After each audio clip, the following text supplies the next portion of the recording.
So I just saw the Banshees of Inisherin, and I wanted to make a video talking about it. So the director of this film is the director of some of my favorite movies.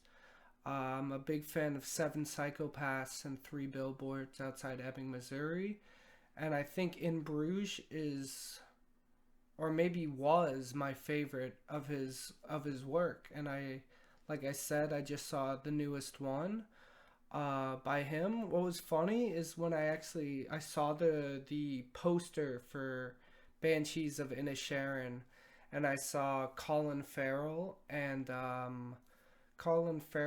Brandon Gleeson. I was kind of like, oh, whoever made this movie must be like a pretty big fan of In Bruges, and then I realized it was Martin McDonagh, and it's like, oh yeah, he probably was a fan of his own movie. It was pretty good. But so yeah, it's this film's like kind of in a weird way like a reunion film, bringing together Colin Farrell, Brandon Gleeson, and Martin McDonagh. It takes place in Ireland. Specifically, it's like a fictional island off the coast of Ireland called Inisherin.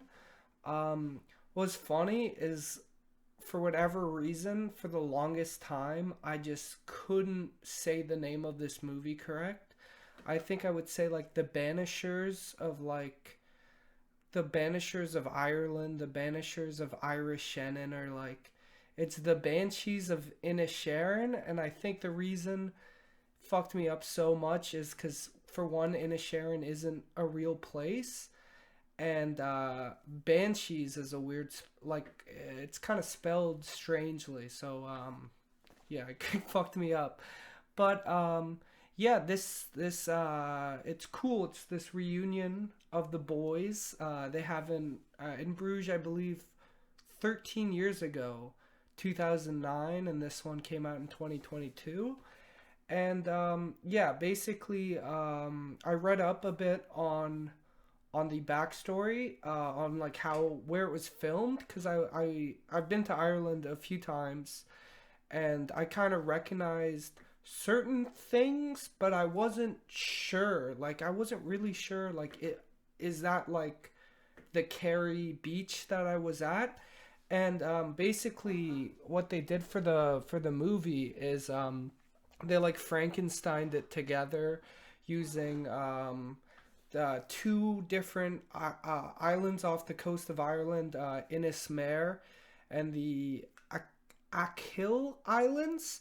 And then they also used scenery from like the west coast of Ireland, specifically, like kind of where I'm from, like Killarney, Kerry, Dingle, that kind of area of Ireland. And so it's very beautiful, for one. The cinematography in this movie, it opens on like this kind of stone path with like horse-drawn carriage. I don't know if this is exactly how it opens, but it's just the green grass, these massive mountains, and it's just like it's so smooth and it gives so much space. You forget it's even being filmed because it's just so beautiful. There's so much space. You can 100% tell like what you're seeing is not like a set in any way.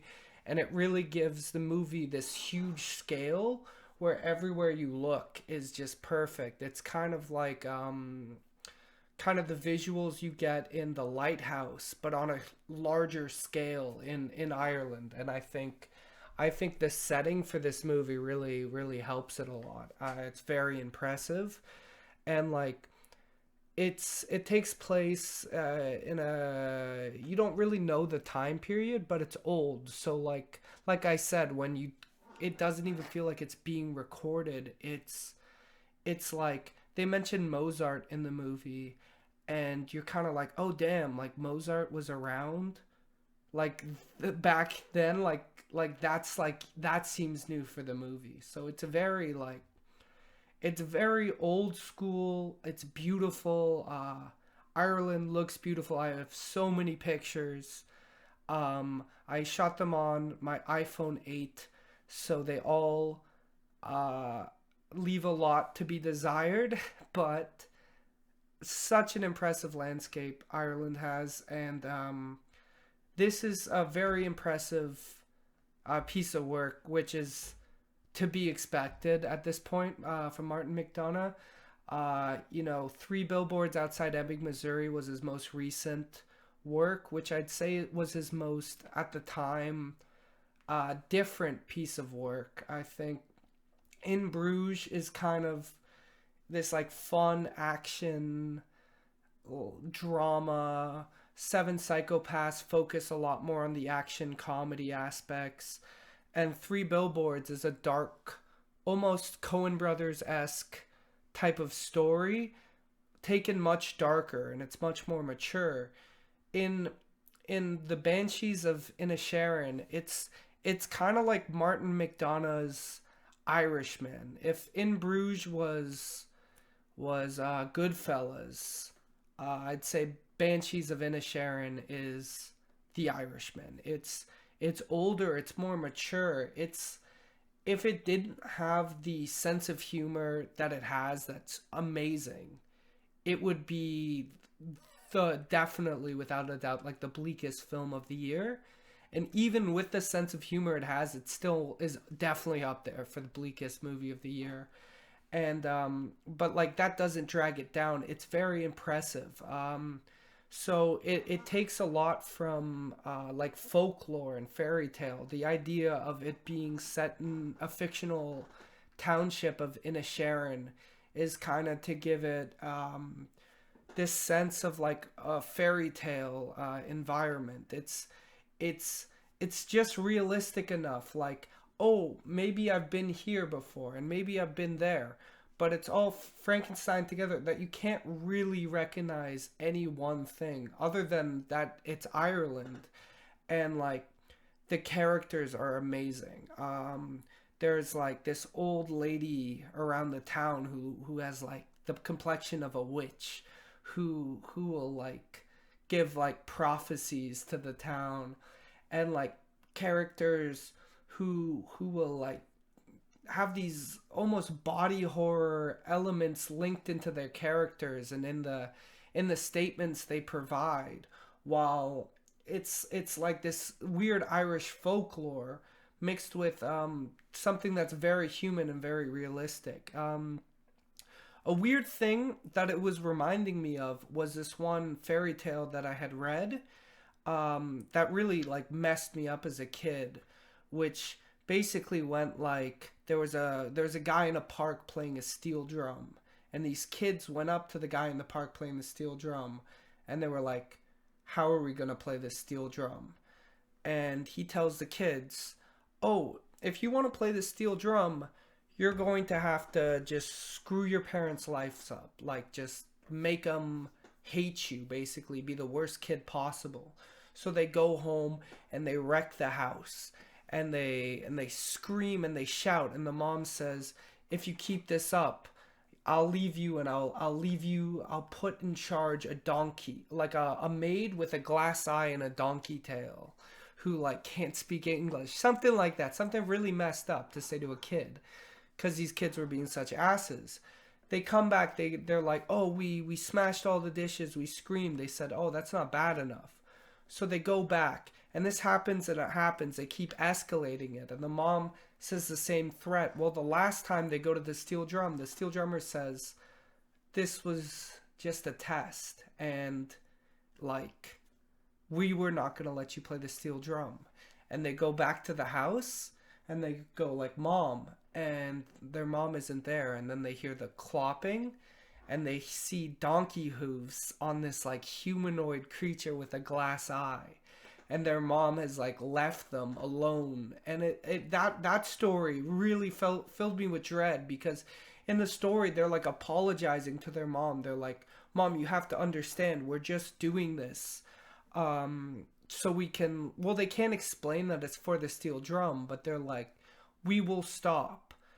But I think that story, what it really messed me up was that like, oh, the mom didn't have to leave. the kids could have just played the steel drum and they would have been well behaved again.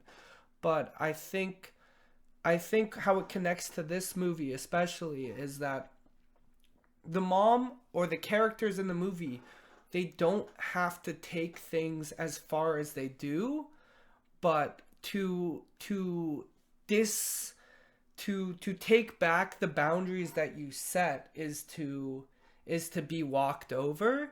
And it uses fantasy horror folklore elements to set these crazy these crazy boundaries for characters. Now, I feel like this is I'm trying to avoid any kind of plot spoilers because, I think in most reviews, like there's definitely some reviews that help with plot spoilers, but I don't think this is one of them. I think it's a film that if you've seen it, that example kind of sets enough of a tone for you, and if you haven't, it kind of sets a tone of things to come.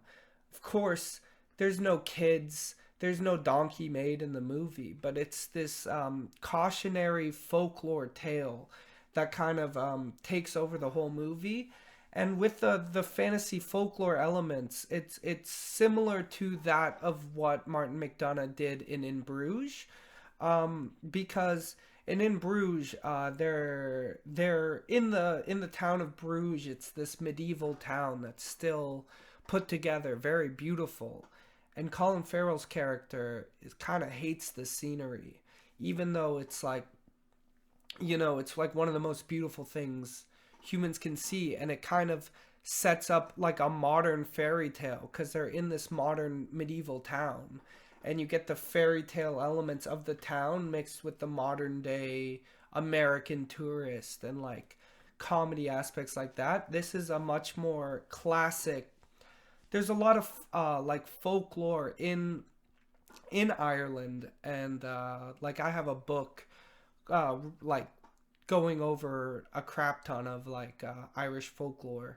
So it really, it kind of reminds me of when I say the lighthouse, even like a movie like The Witch or The Lighthouse in the setting and how perfect everything is set. Okay. So the movie is also, in a lot of ways, a great metaphor for like isolation and the depression that comes from isolation, and kind of the self isolation that can happen in a lot of friendships. Maybe even the kind of veil you put over yourself, in that this is the only person you can talk to, and now things are not working out. It can really set you into like a proper depression that's like really poignant, even though there's plenty of fish in the sea. There's other things you can do in life, but when you're to describe it even better, it's like it deals in this aspect of, so one of the characters is dealing with the fact that he's just creeping closer to dying every single day, and he's just kind of wasting away doing the same thing every day in a row, and kind of is trying to break out of this cycle, and how isolating himself can also isolate other people. There's a lot to think. This movie is a lot headier than a lot of McDonagh's other works. It kind of almost reminds me of almost like Kaufman esque work. Like I'm thinking of Ending Things in a sense. It's similar sort of tone, maybe not as ridiculous. And it also reminds me of another film starring Colin Farrell, and as well as, who else is in it? It's Colin Farrell and the other actor. He was in Dunkirk. Shoot, what's his name? Um, so it reminds me of the movie Killing of a Sacred Deer by Yorgos Lanthimos. and that's also Colin Farrell and yeah, that guy, Barry Keegan. I'm probably pronouncing it wrong, but put up a picture for Barry Keegan or Keoghan or fuck. I'll try to figure out how to pronounce it too. But basically, Colin Farrell's a doctor in Killing of a Sacred Deer, and this Barry Keegan character kind of gets close with him after his dad dies under his care, and it's this messed up kind of fairy tale esque story, and Barry Keegan is also in this film. He played in Banshees of Inisherin. He plays a character named Dominic, who is kind of dim, is how he's referred to in the film. And Colin Farrell is also a bit dim too in this role. It kind of reminds me like pulling a lot of Sam Rockwell's performance from Seven Psychopaths, which is Martin McDonagh. It also kind of reminds me of Sam Rockwell's performance in Vice as George Bush in a weird way, just some of the facial acting, which is a complete compliment because Sam Rockwell's a fantastic actor and so is Colin Farrell. And yeah, it just pulls all these great influences into this really kind of methodic, almost meditative movie with these beautiful visuals, but this like depressing, harrowing story where it's there's almost like no, well, not no bad guys, but there's a lot of gray area and a lot of place to think. And I think of all his work, like I said, it's the most mature. It's still very funny. A lot of just the funny ticks that Irish people do are in there. Uh, like, are you taking the piss? Like shit. Like I do a terrible Irish accent, but just saying like after sentences, just feckin' like, just stuff that's really hits close to home as someone who like obviously grows up around my dad's Irish. I've been to Ireland a few times. It's very funny. I've like a lot of experience in that, and yeah, I thought Banshees of Inisherin was like really really good, and it's not for everyone. It's a little slow, but that being said, I think it might be one of Martin McDonagh's best work yet, and I'm excited for any work of his to come. It really, I think when I think of his movies, In Bruges was my favorite because it was fun, but also like tense and dramatic. Seven Psychopaths is like more fun, but it's a bit more silly. And Three Billboards is is super super great, but I think I kind of, I just like the, maybe it's just the bias in Colin Farrell and Brendan Gleeson, just the Irish charm of those two is a bit more fun than the southerner almost Coen Brothers style escapades in Three Billboards. But yeah, I'd say Banshees of Inisherin is fantastic. It's maybe not for everyone. I know some people have had problems with it, but yeah, if you're looking for a really great, more meditative, artsy film, um, that's still fun in parts and has a lot of great humor, I'd 100% recommend to check it out. And yeah, that's my review. Thanks for watching. Bye.